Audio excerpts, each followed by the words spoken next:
Hello, hello, my fellow YouTubers. It's me again, Carlita, your Spice Queen. Yeah, I am here with the recap of The Real Housewives of Potomac, Season 7, Episode 11. But before we get started, let's do what we do naturally. Let's first like, subscribe, share, comment, and if you are already a Spicer, please hit the notification bell so you can be alerted when I upload new content. Now, without further ado, let's get started. Okay, so this particular recap is brought to us by Vulture.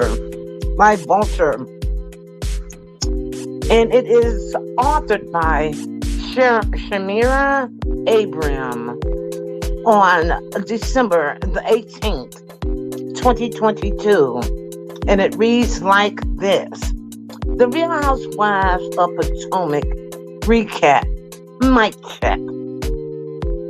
In every Housewives franchise, at least one cast member deludes themselves into believing that their on-camera theatrics will naturally evolve into a commanding stage presence, thus deeming it necessary to transition to a live show or tour.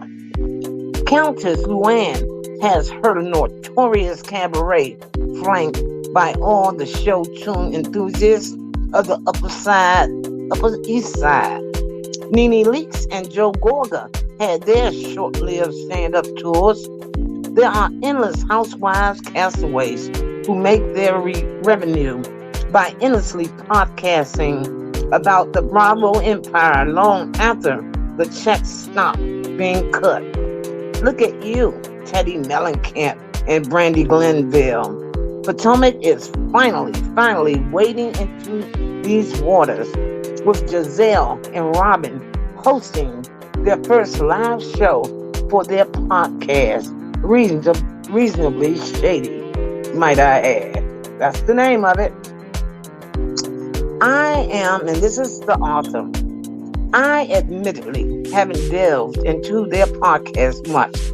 My personal backlog of listens is long enough as it is.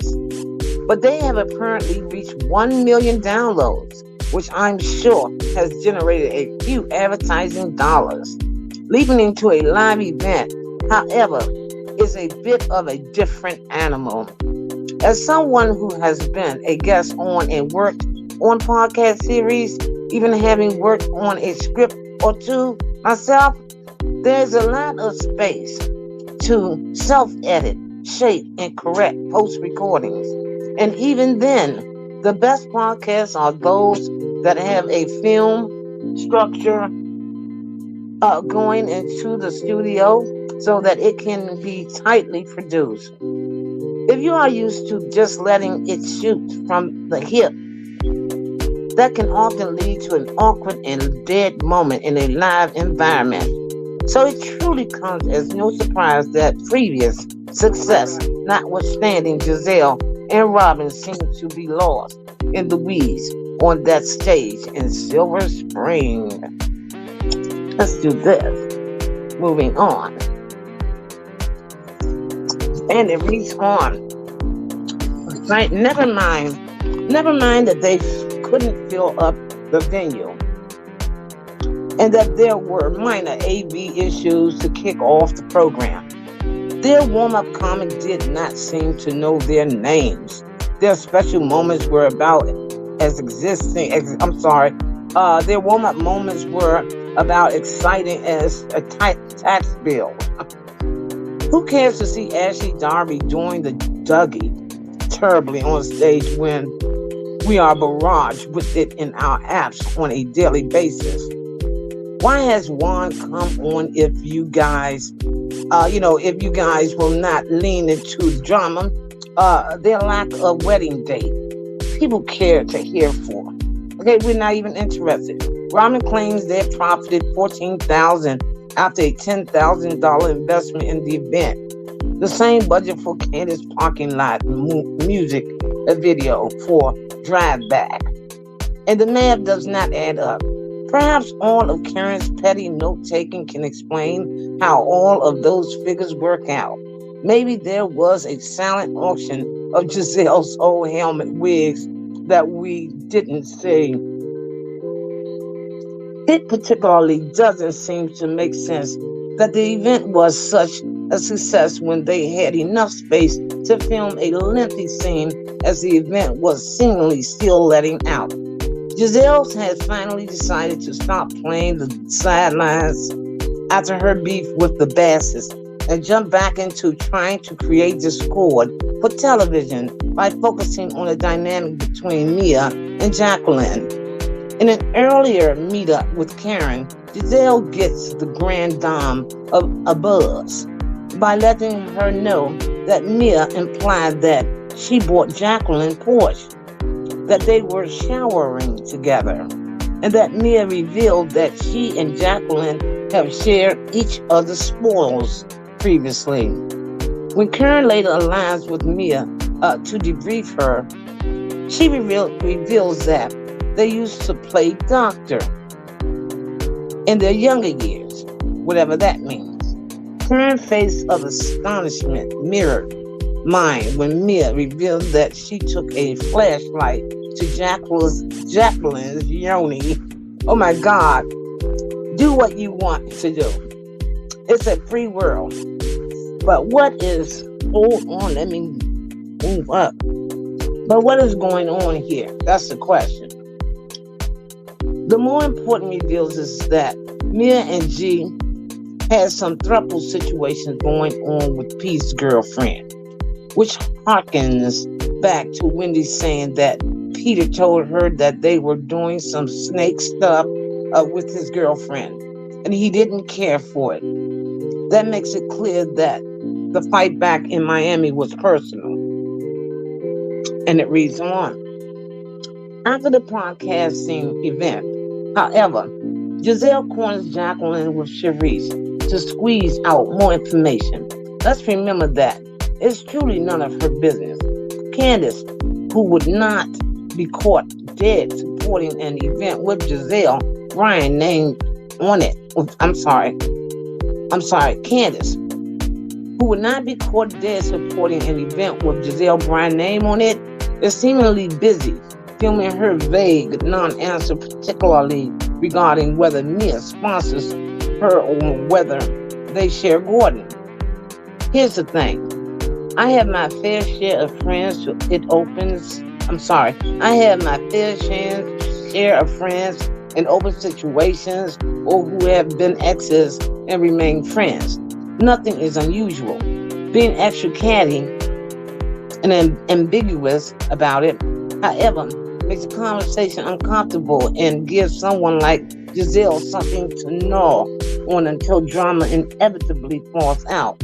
These conversations shouldn't sound like, those most blind, items. They're relatively straightforward. But keeping vague continues to invite injury. It is obvious that Giselle is looking to sink her teeth into any storyline at this point. She is even resuming her ribbing at the forever pending nuptials of Robin and Juan, which seems to be a mystery to everyone, including one of her best friends. When her hands are this idle, nothing good can be of it. Right?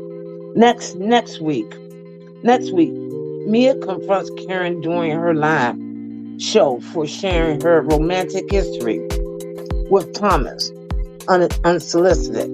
An Ashley friend comes around the group, much to Candace's disgust. Hold on, and there's more. Let's change this picture. There's more. What is powerful? What in the Powerpuff is? I'm sorry. Let me just re-say it. What in the Powerpuff Girls hell is going on with Candace's confession look? I'm all for her changing her inner bob and getting a nice pink wig, but the hot pink doesn't work with it at all. This is the author now. Wendy revealed that her kidney stones required two operations and was 9 centimeters long. Good God.